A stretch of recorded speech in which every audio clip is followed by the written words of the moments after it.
very, very, very special post-draft edition of Jets Final Drive. He is Zack Rosenblatt. I am Connor Hughes, and we are joined by the great, the incredible. I don't know if there is a person walking this planet who knows college football like The Athletic, senior college football, everything. Bruce Feldman. Bruce, thank you so much for giving us a little bit of your time here today, man. My pleasure. Good to be on with you guys today.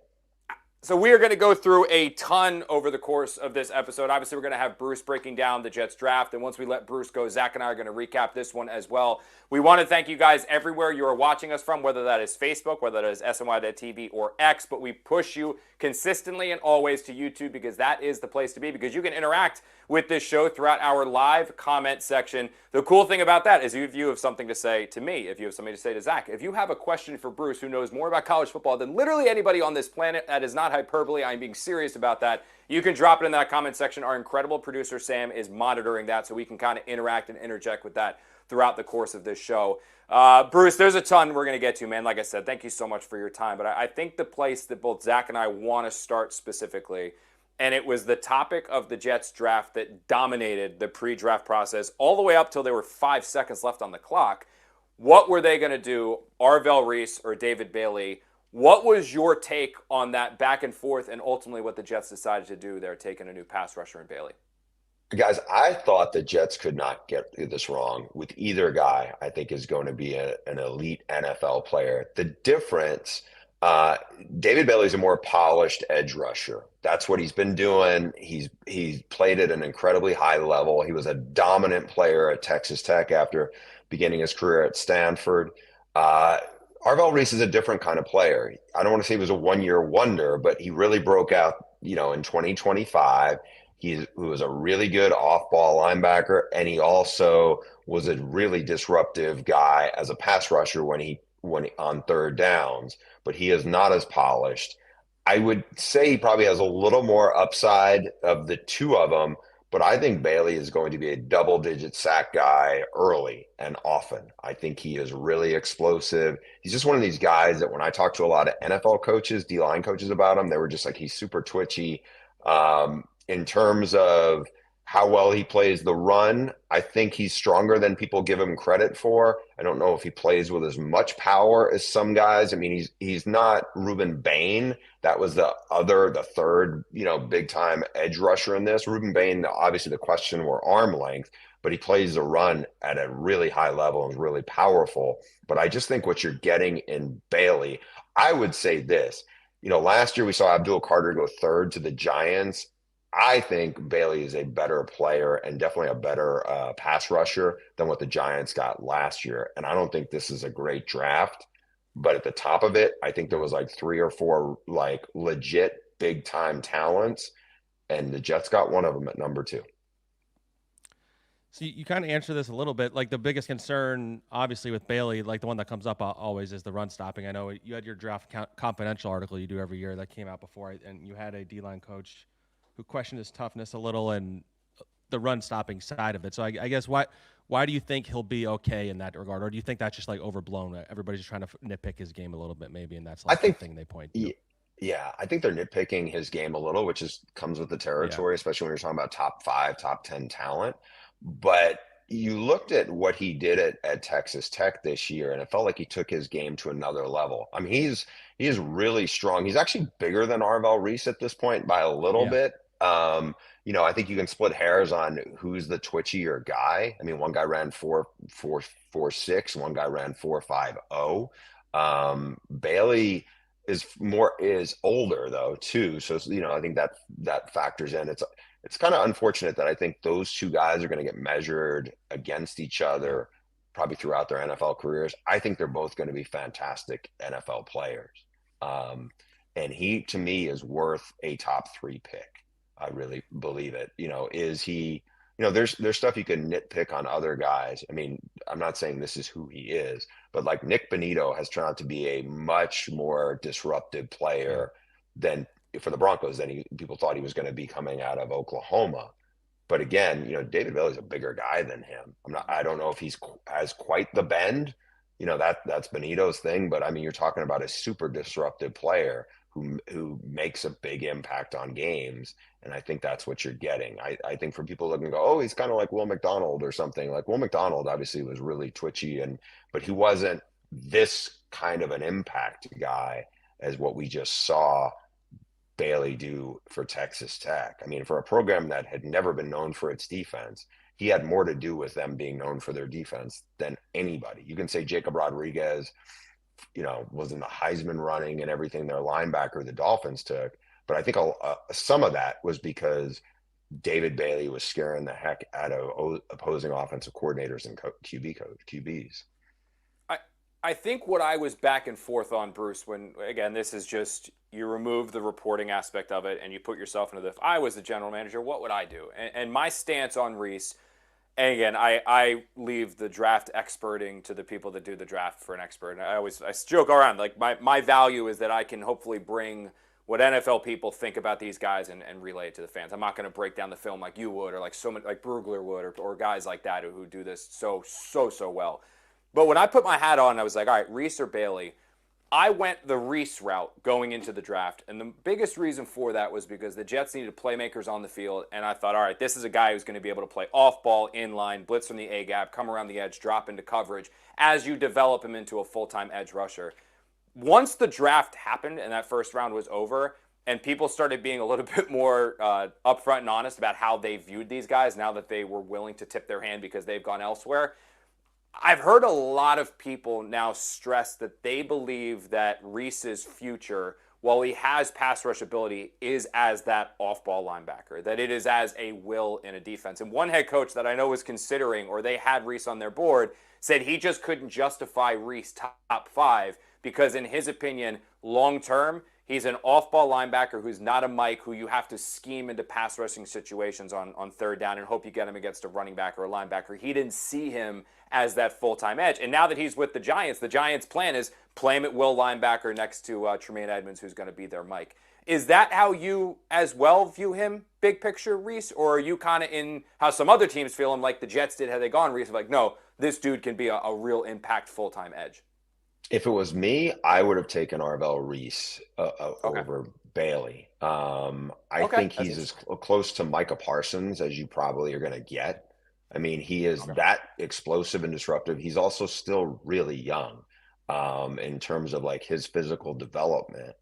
But again, I think he is in the, he's going to go there. And I think on first and second down, he is going to be that off-ball linebacker. And then he's going to cause havoc on third downs, getting after the quarterback. Again, I really like Bailey. This is not a knock on him, but if you ask me, the best defensive player, I think the most talented defensive player in the draft is Arvell Reese. And I think he's that now.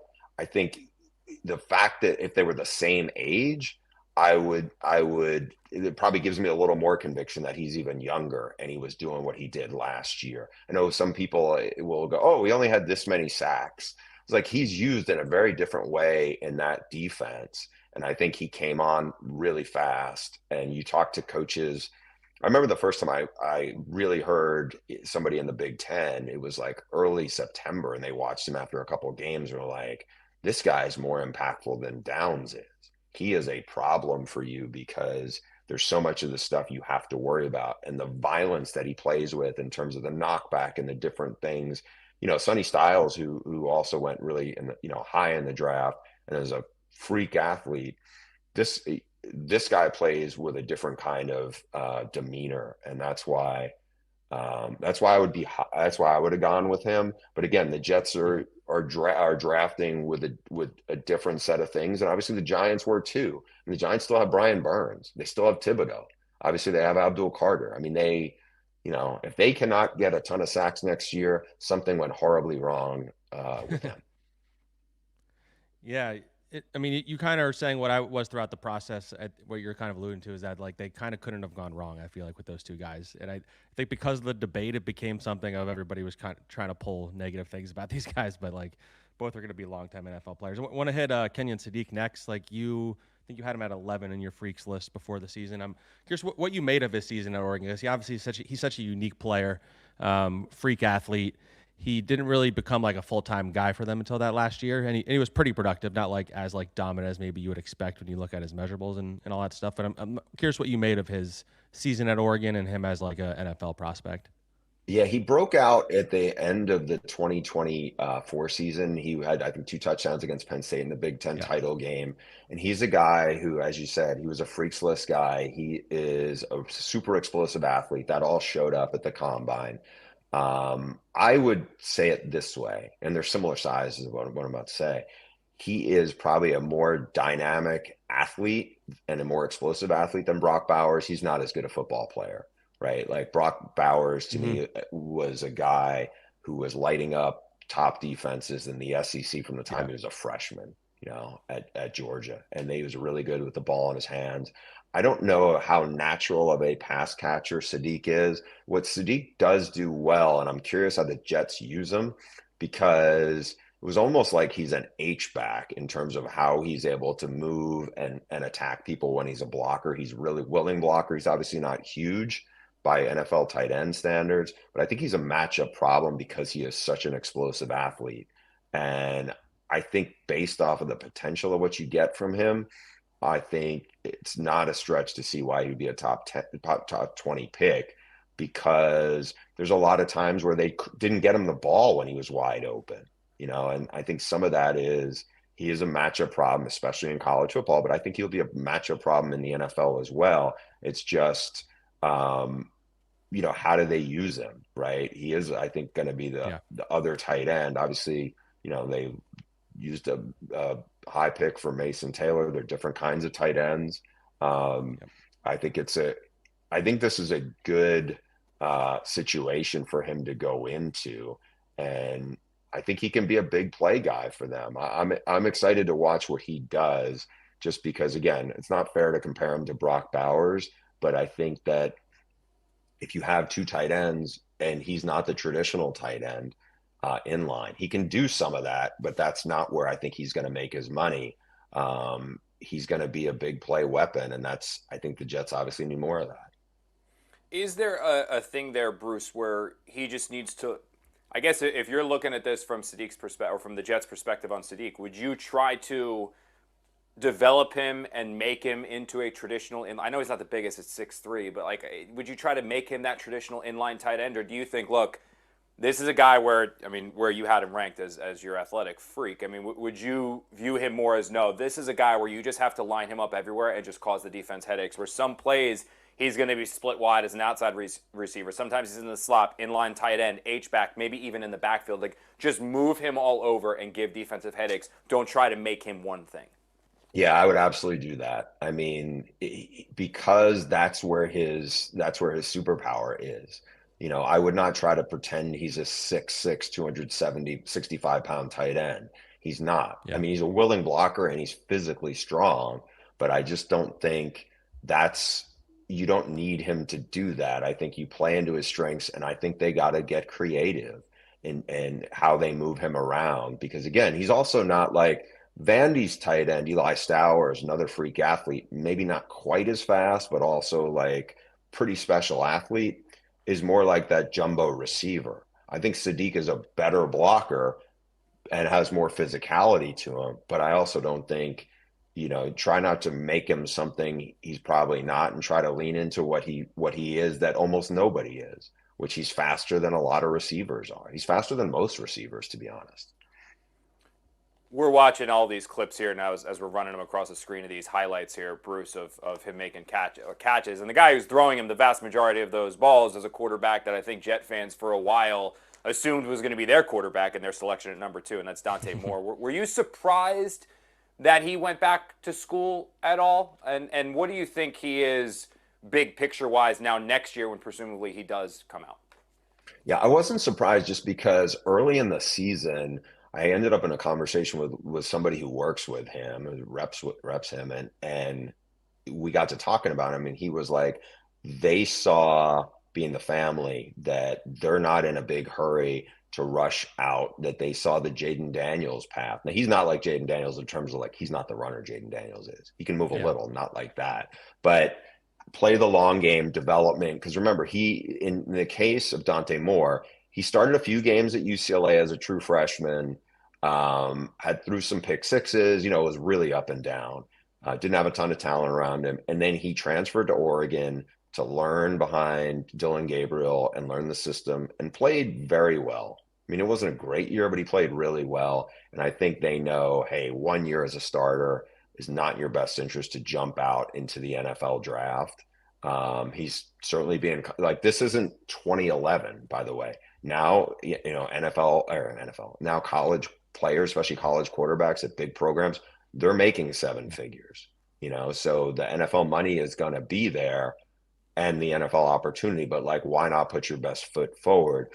Next year's draft class is going to be really interesting because we tend to say this a lot, and you guys hear this a lot too, where it's like, oh yeah, next year's class is going to be much better than this one, right? This one wasn't supposed to be this bad, and it was, right? Because Drew Aller had a rough year that ended in injury. Cade Klubnik, not to get out in front of it, like Cade Klubnik had a disastrous season. Garrett Nussmeier had a disastrous season. On top of it, Lenora Sellers, who's back at South Carolina, big, strong arm, really fast and really sharp, bright kid. Now he's going to be on his third offensive coordinator in 3 years. I think Sellers will be a good quarterback, but he was a guy last year at this time people were talking about as a possible top 5 pick. So you take Dante Moore, you obviously, you have Lenora Sellers, you add in Arch Manning likely, who people are excited about, even though it was really up and down first year as starter in a really with a lot of inexperience around him. CJ Carr at Notre Dame is very impressive. Had a really good first season. I think there's a bunch of guys that it shapes up to be better than what this year's class was, but there's certainly no guarantees. But I think Dante Moore is on track to be a legit top 15 quarterback. It's a good transition to Cade Klubnik, who you referenced there. I think Jets fans assumed they were going to draft a quarterback in this draft. They traded up in the 4th. I think the assumption was, honestly, at the time, that it was probably for Garrett Nussmeier, is kind of just where everybody's mind went. He obviously fell a lot further than that. I mean, Klubnik, he had a really good junior season, obviously bad season last year. Like, what'd you make of him going where he went? Did we just lose Bruce?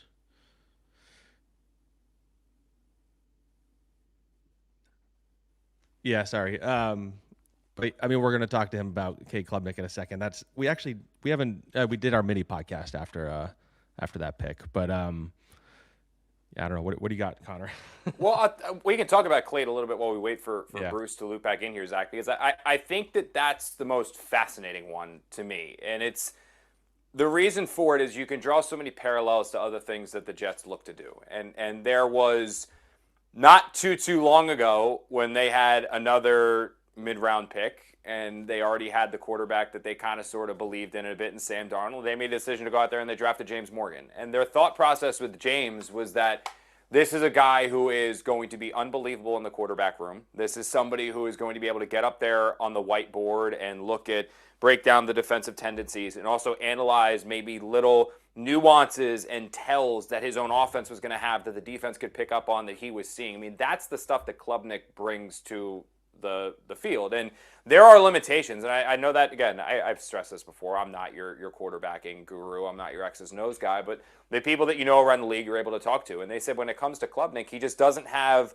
the physical traits as somebody like a Drew Aller. He doesn't have the physical traits as somebody like a Carson Beck. Guys who are 6'4" with the big arms and can stand tall in the pocket. He's small. He's 6'2", 207. His arm's not really going to scare anybody. He's a good athlete, but it's not that next level of talent, which is why he's going to fall. But I think when you add him into the Jets quarterbacking room, Zach, you end up having somebody that can help. And there's still, and I think honestly, drafting Klubnik just solidified it even more, where if they had gone with the Drew Aller, if they had gone with the Carson Beck, if they had gone with Nussmeier, I think you still look at that a little bit where you say, maybe these guys can be the quarterback of the future. I don't know if Klubnik necessarily can be, but I am curious what Bruce has to think about that.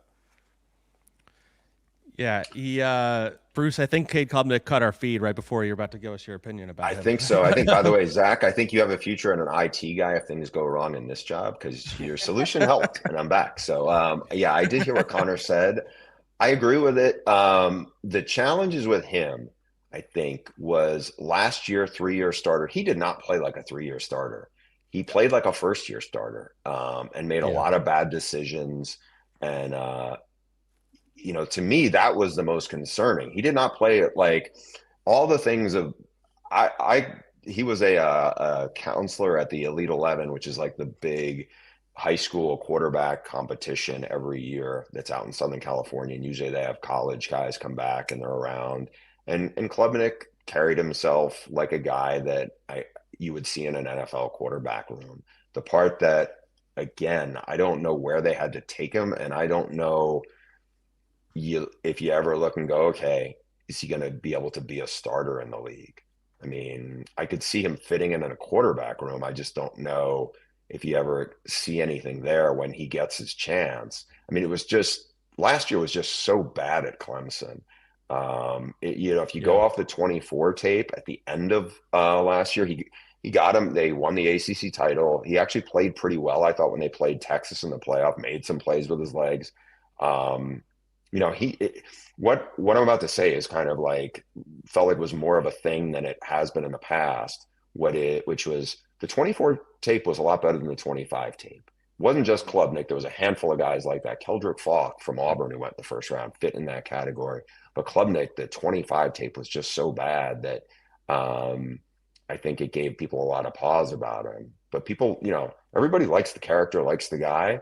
It just, for some reason, last year was a disastrous season for the Clemson Tigers. I mean, what's nuts about it was they had more guys, 5, go in the first 3 rounds than they ever did when they were winning championships. And last year they won 2 less games than they had players drafted in the draft. It was a dud of a season for Dabo, and it was certainly a dud of a season for Cade. Is the physical Peter Woods was a top 5 pick at this time last year, right? Yeah. With Klubnik, Sorry, Bruce, just real quick, and then we're going to move on here to some of the other guys the Jets picked. But I think one of the criticisms I heard about him is that, again, he's a good athlete, like you had mentioned, and that's fine. He's going to run around and stuff. It's just physically it's not necessarily there. He's not the 6'4", 6'5", like some of the other guys that went before him. He doesn't have the big arm like some. Like, are there physical limitations that almost stunt the potential of what he can become? And I know there's people in the NFL that kind of break that mold. Brock Purdy doesn't have the cannon for an arm, and he's been wildly successful. But with Klubnik, is that the concern? Is just physically, not necessarily mentally, is there enough there for him if he wanted to compete to be a starter in the league? Or if it's probably just a high-end backup? Yeah, I would guess it's probably a high-end backup. I mean, again, the problems I had with him would be the decisions that he made last year. It wasn't that, and look, in fairness to him, his most talented receiver was hurt for a big chunk of the year. So that, got them off on a bad foot. They had a pretty experienced O-line. One of their offensive linemen obviously went high in the draft, but I felt like it was just, the scheme was off. It just looked like a guy who was not comfortable when you would have thought he would have been very comfortable and playing in command. And again, I don't know if there was other reasons why it just went sideways and why he looked so uncomfortable in what that was. Because usually the things that, you're talking about, you could lean back on that, with the experience and played in a lot of big games and everything. Again, he played much better in the playoff against Texas, a talented Texas team, than he did at any point last year. And I just don't know what was going on there. And again, he wouldn't be the first player who had, finished his career on a down and then, got into a good situation, had some time to figure things out, and then all of a sudden, bounced back. It wouldn't shock me if I turned on an NFL game in 2027 and he was playing and he actually was, could get somebody in and out of a game and play decent, because again, he runs pretty well. And I thought there was, his arm is not bad. It just isn't a high level arm. And he's, as you said, not a big guy. I mean, if Drew Aller had gone in this spot as opposed to the Steelers taking him higher, there'd have been a lot of questions about Drew Aller too. They just wouldn't have been the physical questions. Drew Aller's a bigger guy with a bigger arm, really good processor. But when the lights came on, he didn't get it done. And I think if you're a Steeler fan, you're kind of like, I watched a lot of Penn State in big games, and this guy was just not the answer. So I think that spoke to what you're getting in this quarterback draft, which was, after Mendoza, I think it was a lot of, blindfold and swinging at the pinata to see if you get it right. Bruce, I think last one here on the quarterbacks is that thinking back, I'm trying to remember like the quarterback class that had the hype preseason that then carried through, and the Josh Allen, Sam Darnold, Josh Rosen, Baker Mayfield working his way into that, Lamar Jackson as well. I felt like there was a lot of hype on that one preseason, and then it carried all the way through the regular season, and it was still there in the draft, and you saw a ton of those guys go in the first round. A lot of them have proven to be very successful, even if like guys like Baker and Sam, it's on their other teams. Josh, the one staying, and Lamar staying with their guys. We're hearing, and you touched upon it somewhat, like the quarterbacking hype now going into this one. And the names are, I mean, it's star-studded, whether it's Arch, Dante Carr, saying Lenore Sellers having a bounce back, like all of these different guys that are around here. Why do you believe that the hype with this quarterback class that is there right now will carry through to when teams are turning in their draft cards this time next year? Because I think there's just more of them, and the numbers, even if you hit on one of three, I feel like there's like 12 guys. You could throw Darian Mensah, who was it, started his career at Tulane, played well, went to Duke for a lot of money, played well, and is now at Miami. I was down there a couple of weeks ago. He was impressive. He's kind of a combination of Carson Beck and Cam Ward with some of the better qualities of both. Now, I don't think he's got the horsepower of Cam Ward, but he's a guy who I would put in that category of like that dozen quarterbacks who I think has a legit chance to be a top 50 pick or maybe a first rounder. And because there's so many of them, like Lenoris, I've, written a lot about, and he's an intriguing talent with like high level tools, but you're talking about a guy who hasn't left. He's started his career at South Carolina. He's going to finish it there, but he's had three different, like this is year three as a starter, and it's his third offensive coordinator. That's not an easy, thing to navigate, especially playing in the SEC where you're facing a lot of really good players. So I think Arch, they've been very patient with him being his family. And, last year was a new offensive line. The receivers were inconsistent. Well, now the offensive line has experience. He has what I think, is one of his offensive tackles is going to be probably a top 10 pick or top 15 pick. Mm-hmm. Cam Coleman is a big transfer receiver. He's not quite Jeremiah Smith, but he will be a first round pick if all things go right. Like they added a lot of really good players, added some good running backs. I think Arch should be better this year. I like, we talked about Dante Moore. He's really good. CJ Carr, if anybody spent a lot of time watching Notre Dame, he is really, really good. And so those are a lot. Now, one of the quarterbacks who I think people were keeping an eye on, Brendan Sorsby, who Texas Tech spent a lot of money on, earlier today. There's some big news out of Lubbock, Texas. He's taken a leave because of gambling issues. That's a guy with a big, strong arm who moves really well, who is definitely on NFL radar. So, again, maybe the number has dwindled a little by one. I don't know. Obviously NFL teams don't look favorably on those same issues either. But again, I just think it's because it's a big pool that gives you a lot more margin for error. Yeah. I've seen some people speculating that they think he'll go into like the supplemental draft or something like that. So I mean, that could add another wrinkle into this whole conversation. But before we let you go, we wanted to hit the two Indiana kids that the Jets got. Well, I'll start with Omar Cooper. He was obviously pretty clutch for them. He had that amazing catch. He had a really good last season for them. I'm curious what you think about how he fits with like Garrett Wilson in this group and what you kind of see for him future-wise in the NFL. Yeah, the comp is kind of like Debo Light. He's got really good ball in a hand. It's interesting because if you talk to people in the Big Ten, they had three really good receivers for Fernando Mendoza. Elijah Surratt was just a clutch guy who was really their go-to guy as a receiver for much of the last 2 years. And then the other guy, Charlie Becker, who's not in this draft because he's still too young, is probably the most gifted of the three. And he's a big play guy who can really run and make some contested catches. And then there's Cooper, who obviously, as you said, made like the play of the year for them, would save them at Penn State.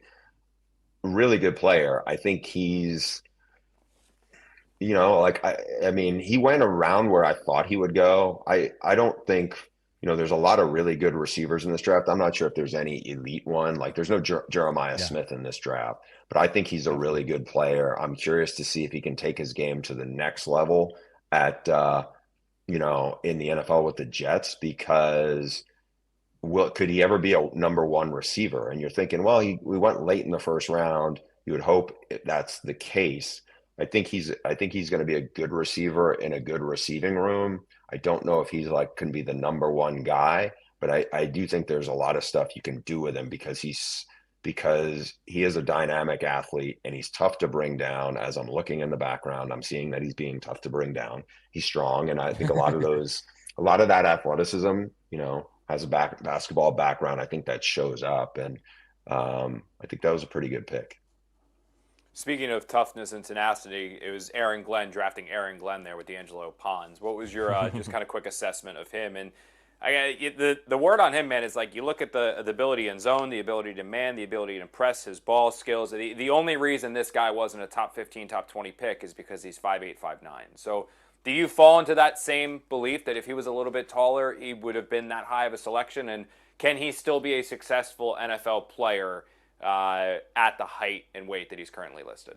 Yes, I love him as a player. I mean, he's 5'8". I remember talking to him at the Rose Bowl, and I was a little surprised he was a little smaller than I was expecting. I knew he wasn't big, but he is the most competitive player that, on the defensive side of the ball in this draft. I would say, Diego Pavia is the only reason why I didn't say he's the most competitive player who was in this draft.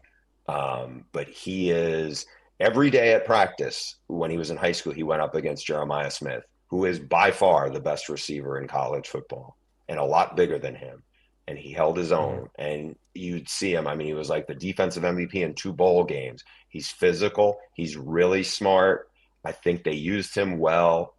He's a dynamic athlete. I know his DB coach, Ola Adams, who was in the NFL, as an assistant, was doesn't like really short corners. He really had a hard time not loving Pons because he saw how competitive he was, how athletic, and how tough he is. And he will hit. He does, I'm glad this came out, but a lot of people are yeah, he's a lot like Aaron Glenn. It was just a different era that Aaron Glenn played in. But Amik Roberson has been a really good NFL player. This guy's even better an athlete. So, and they're similar size. I think Jets fans will love him. I just think he was so good at Indiana from the time he got there. He's one of my favorite picks in this draft.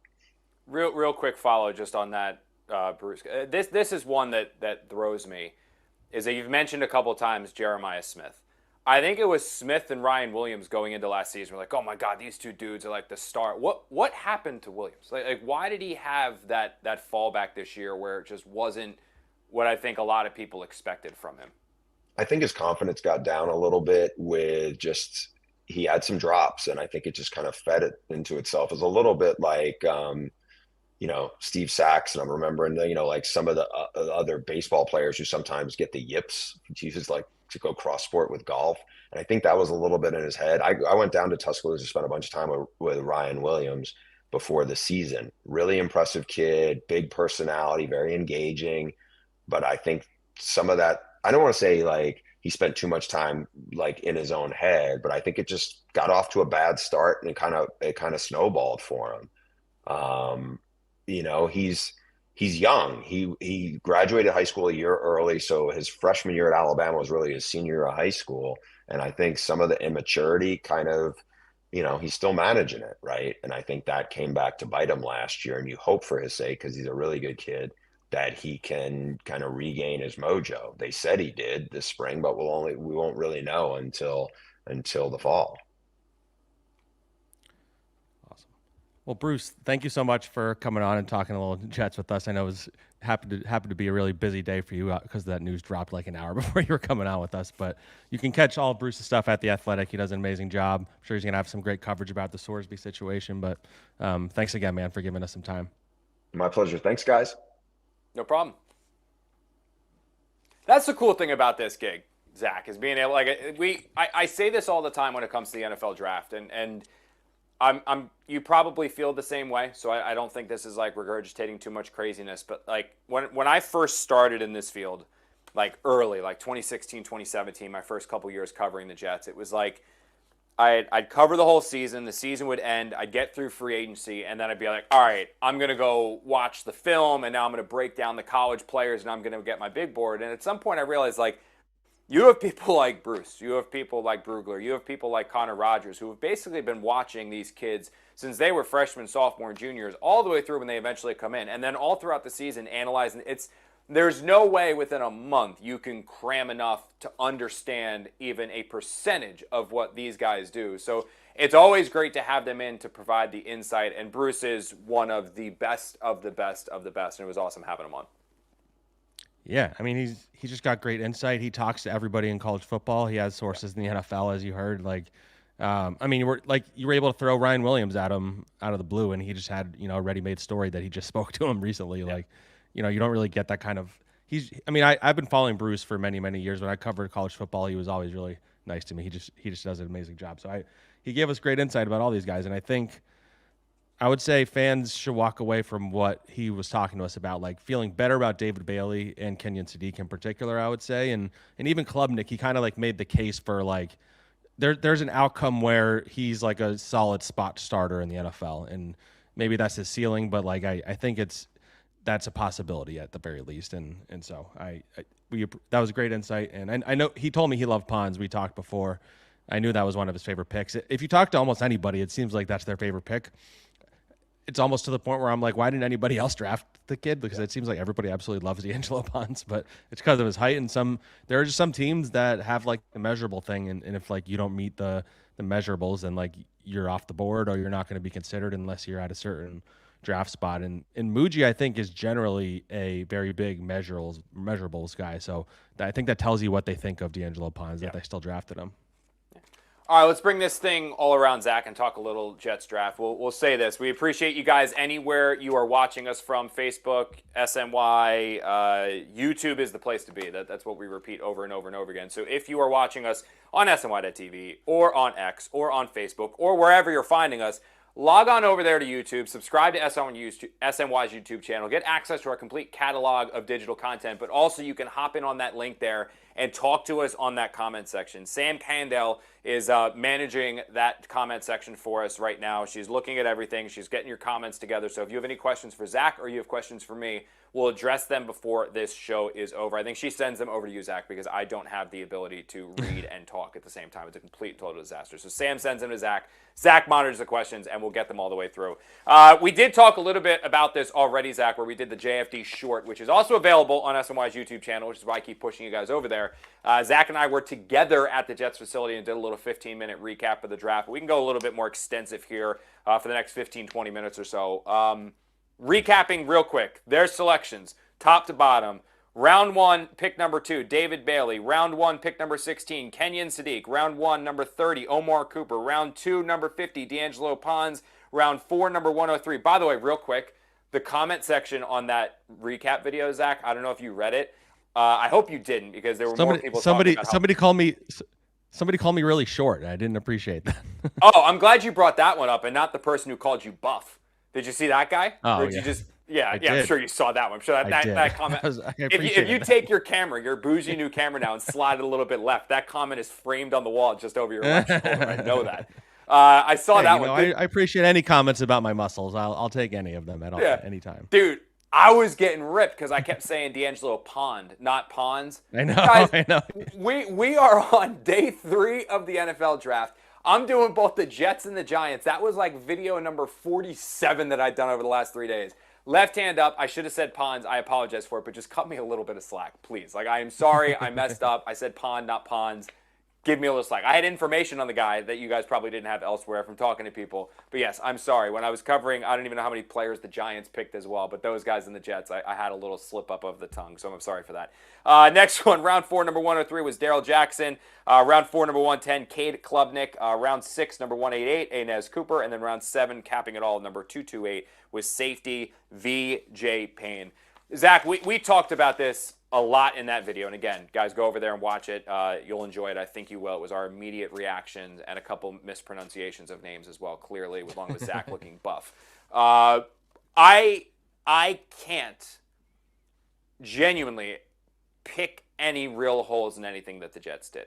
There are players that I would have selected instead, and I'll be honest with you, talking to Bruce, he put me right on back to wanting to go to Arvell Reese. I had finally transitioned, like, you know what, David Bailey's the right pick, and then Bruce saying that he's the closest thing to Micah Parsons to ever walk this earth aside from Micah Parsons made me think, okay, damn it, they should have taken Arvell Reese. I'm back to that. I'm going to die on that hill. I'm finally 10 toes on.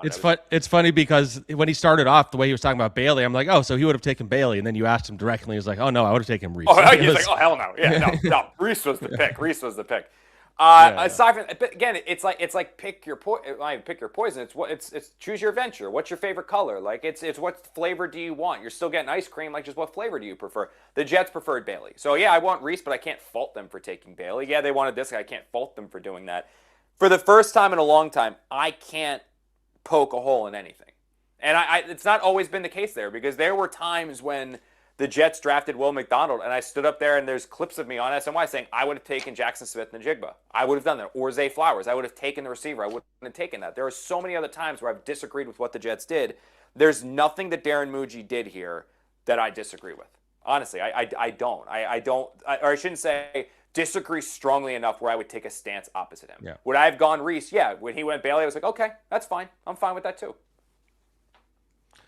Yeah, I mean, I think the one pick that everybody's been a little mad about, obviously, is the Klubnik one, and I think it's because they traded that extra 4th round pick they had from the Ponds trade back. But like, where I'm at with that is, like, everybody is praising Darren Muji for his offseason, that what he's brought in, like even the evaluations he's had, and so he and that staff evaluated Cade Klubnik as the next best quarterback on the board, and they liked him enough to go up and get him. And you could not believe in Klubnik, but I think if you believe in Darren Muji, you have to at least give this a shot, I would say. And my stance on that is, I've seen a lot of, like, well, there's a lot of guys that they could have drafted in that spot that would be contributing to this team right away. And I think if the Jets viewed the prospects in that range as someone that, like, oh, this guy could, like, start for us this year, then they probably would have gone up and got that person. Like, I think they were pretty low in this draft. I think, in the 4th round. I think the Jets are pretty low in this draft overall. Look, I get Jets fans have every right to be upset with any picks they want. They can be angry, especially in the 4th round, because the Jets do not have a good history of 4th round picks. And just a year ago, the Jets looked at Arian Smith, saw that he could run really fast, and said, oh, no, we could fix him. And then they didn't fix him, and now he might not even make the team. So, like, they're in there. I think one of the biggest anger points I've seen is that, like, their Jets fans are tired of the Jets throwing away 4th round picks. But they believe in Cade Klubnik. You give it a chance. Like, I get it. And ultimately, I think Howie Roseman actually said something interesting. I saw he had a quote about how if we had filled every need in this draft, then we did something wrong. And his point being, if we just went and chased all of our needs, then we didn't have a good draft. Like, so the Jets, I don't think, chased their needs. Like, I think if you would have asked Jets fans, they would have thought they needed to get a guard in the 2nd round, and the Jets did not believe that the guards there were worthy of taking over D'Angelo Ponds. And the same thing with, Kenyon Sadiq. They got at 16. I think fans were upset at that at first. It seems like some still are, but I think broadly the fact that they got Cooper later kind of retroactively helped that a little bit. And as I said on my other podcast earlier, like, VJ Payne in the 7th round, he was projected graded as a guy that's like a 4th or 5th round pick. So, like, I know you can't do this, and it's not a way you can evaluate, but if you swap VJ Payne for Cade Klubnik in their draft order, the fans would have been fine with it. Like, they would have. So that's why I think just look at the players, see what happens. Like, if Klubnik is really bad in training camp and he doesn't make the team and he's James Morgan, then they deserve to be criticized for it. But I think give it a shot. Like, like a year ago, everybody said Cade Klubnik was the 1st round pick. Maybe he wasn't. Maybe he was more of a 2nd round pick. I don't know. He had a bad year. Absolutely have to reckon with that. But he has some traits, and he could be a good backup, and he's going to be a good locker room guy. So, like, I don't know. I don't think it's – in the moment, I was shocked by it, to be honest, especially because of Nussmeier. But then you see Nussmeier going in the 7th round, and you see the Rutgers quarterback going ahead of him, and then, maybe it's not as crazy. I know Costello reported that the Jets thought there were 2 other teams that wanted Klubnik, which is why they went up and got him. A team's always going to, after the fact, say stuff like that, so who knows if that's accurate or not. But I don't think it's as big of a deal as it's been made out to be, I would say. No, and here's the biggest thing too, Zach, about the Klubnik trade. And I'm, me, dude, I'm like the worst person with the draft because I think it's all just an educated crapshoot. Like, It's funny because I can compare it two ways over to the Giants. I saw Dan Duggan tweeting about this too. Like the Giants drafted a linebacker in the 6th round out of BYU, and he had like 10 sacks a season ago. But I talked to a couple defensive coaches, and they were like, "Yeah, look, I mean, he's a developmental guy. Like he's most likely going to be a special teams player, and someday might be able to be developed into somebody that's like a situational rusher. But most likely, he's just a special teams hustle guy." The number of people that were in like everyone's mentions be like, "Are you kidding me? He had 10 sacks. He's going to be a pass rusher. He's going to be a star." It's like, dude, he's there in the 6th round for a reason. And all these guys are there in the 4th round. Like, yeah, are you mad that Klubnik is probably in the perfect world for the Jets never, ever, ever going to see the field for the next 10 years unless he ends up being a backup and sees garbage time? Does that matter for a 4th round pick? Like the hit rate on 4th round picks is what, like 3%? So if you can get somebody that maybe won't see the field but will contribute and help your quarterbacking room, I see it as a win. I see it as a positive. And I don't see anything. I'm looking at the list now. I don't see anything here that I can stand on a table and be like, I hate. And even Kenyon Sadiq, and I was in studio on Thursday when that pick was made, and Willie Colon was not a huge fan of it. Steve Gelbs was not a huge fan of it, which is fine, but like which is totally understandable. Like I'm not ripping these guys for not being a fan of it. I was a little bit more on the other side of the things once you started reading more about the player because I saw it as just a weapon that you get on the field. And Bruce reiterated this when we were talking to him. You're going to see situations where Sadiq is lined up as their outside wide receiver. You're going to see times when he's in the slot. You're going to see him as H-back. You're going to see him as tight end. You're going to see him in the backfield with Geno Smith. He's going to be all over the field. And this is a Jets team that has lacked a legitimate stable of playmakers. Basically, since I've covered this team since 2014, 2015, absent the 1 year where they had Brandon Marshall and Eric Decker. That was the year where truly, and they almost made the playoffs and lit the world on fire with Fitzpatrick. Like that year, they had a lot. They had the running back and Chris Ivory going for 1,000 yards. The receivers, Quincy Enunwa was coming up. Like there was a good group of pass catchers and players on that team for the Jets offense to score some points.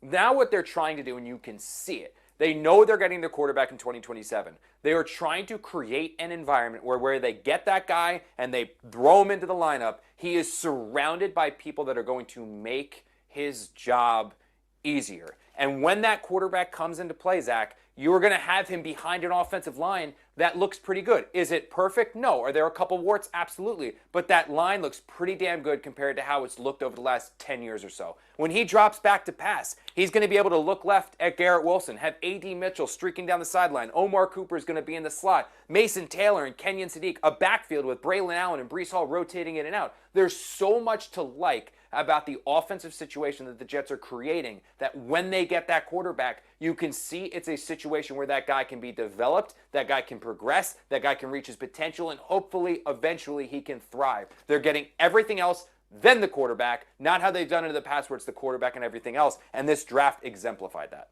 I think. Yeah, I mean, I view what they did offensively in this draft as 100% about next year, particularly with those two pass catchers.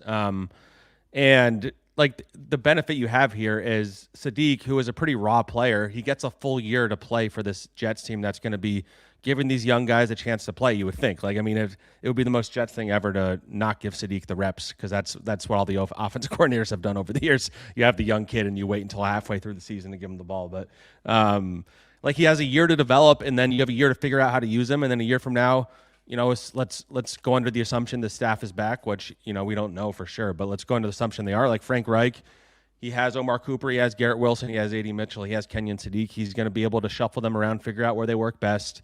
Can you put Garrett Wilson at the slot and Omar Cooper outside sometimes? Can you put both Cooper and Sadiq in the slot? Like Sadiq out of the backfield? Like they have a lot of avenues here to figure out a really fun, explosive offense. And you have a quarterback at the very least. You can say what you want about Geno. I know there's mixed reviews, but he can deliver the ball to the receivers. Like he can. Brady Cook and Justin Fields could not. And so you're going to get a better read of how good all these guys are, how good A.D. Mitchell is. And I think this is the best overall supporting cast that Garrett Wilson has probably had, at least on paper. Like he had Devontae Adams obviously as a wide receiver too. It was a weird time though. And Breece was in the middle of a terrible season, but this is the most talented tight end room they've had maybe ever. I would say. And then A.D. Mitchell, Garrett Wilson, Omar Cooper is a really, really intriguing trio of receivers with different skill sets. Mm-hmm. Breece Hall is really good out of the backfield. Like, so you have a lot of pass catchers for Geno to work with. Better than he had in Las Vegas last year. Better O-line than he had in Vegas. So the offense, we've watched a lot of bad offenses, both from when I covered the Jets and when I covered the Giants the 2 years before that.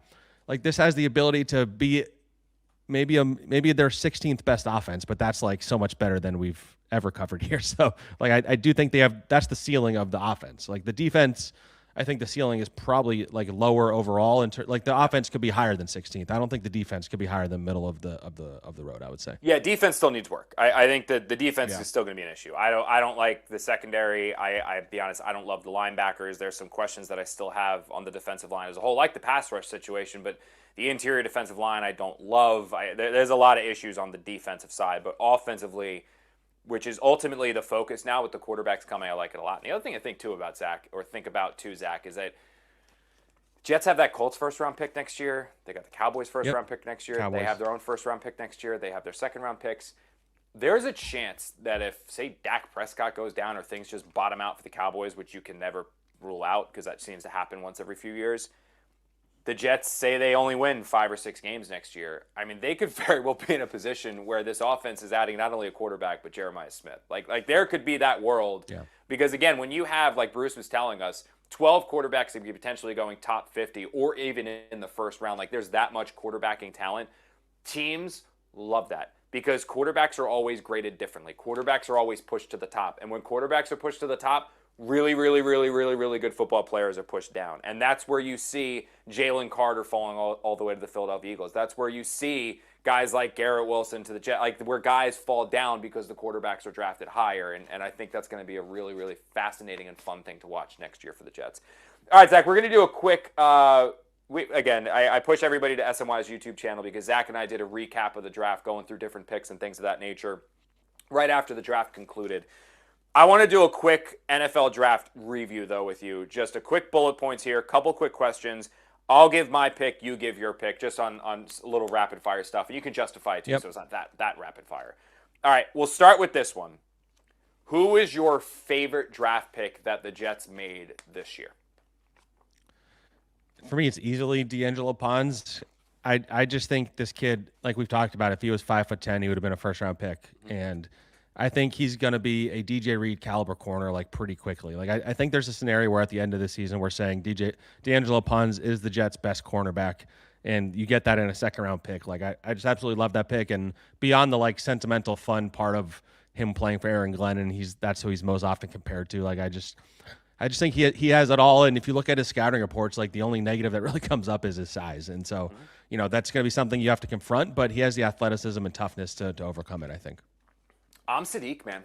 Mine's Sadiq, and maybe it's because you feel like the Jets, well, ever since LaFleur, like LaFleur was one, but now probably with Frank Wright, like there's a level of competence on the offensive side. I actually would have liked to see them kept Tanner Angstrings. I think there was a lot of potential there, but with Frank Wright, there's an adult in the room who's done this before and has been pretty damn good at this before, and I'm very, very curious to see a situation where you have those 3 guys on the field with Cooper, A.D. Mitchell, and Garrett Wilson. You got Mason Taylor at tight end. And then where does Sadiq line up? Where? I don't know. Is it going to be in the backfield? Is it going to be at tight end as well? Is it going to be as a 4th wide receiver? Is it going to be motioning around? Like, I don't know, but his athleticism is so freaky and his ability is so crazy that him as like an offensive joker. Like we always talk about the joker on the defensive side of the ball. The offensive joker that I think he can be for the Jets this year with a coordinator that understands what he's doing and how he can use him. I'm fascinated to see how that transpires this year. And more importantly, you have a quarterback that's going to give him a chance to make plays. Because even with Aaron Rodgers, Zach Wilson, certainly last year with Justin Fields, and the other quarterbacks that filled in were all just a mishmash of incompetence, but with the exception of Mike White, he was a stud. But everyone else was just incompetence.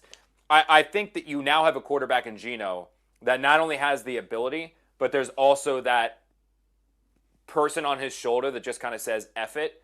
And when he says that, it's like he's going to give his guys a chance to make plays. Like he's going to see Sadiq running down the field, and yeah, he might be covered, but give him a chance to make a play. He's going to see Cooper maybe over the middle, give him a chance to make a play. He's going to see Garrett Wilson, give him a chance to make a play. We haven't seen that from a Jets quarterback in a while, and I think when you combine some of these playmakers and Sadiq's versatility with a quarterback that's going to allow his guys to make plays, that's one that I'm very, very excited to see this coming year, and I don't know if I can say that or have been able to say that for a while. All right, next one. We'll go a little negative. We'll go positive, negative, positive, negative. Biggest reach, in your opinion? I mean, it's Cade Klubnik. Like, there's not really anyone else they drafted that is particularly reachy, I would say. So that's the one I would go with. Are you done with that? Sorry, I felt like you were done, yeah. but then, okay, my bad. I didn't want to cut you off there. Yeah. As much as I do love cutting off. Klubnik is obviously the reach. Yeah, there's no other option here. Everybody else felt like they were picked in a general spot. Like, actually, the Giants on the other side covering them, there were a lot of situations like, he went where? It wasn't that situation at all with the Jets. They stuck to a board that was pretty close to the universal board most people saw or used or considered. I will say this about the Klubnik trade, and this is to ease some people's concerns. The Giants moved up as well for Malachi Fields and to draft him, the wideout out of Notre Dame.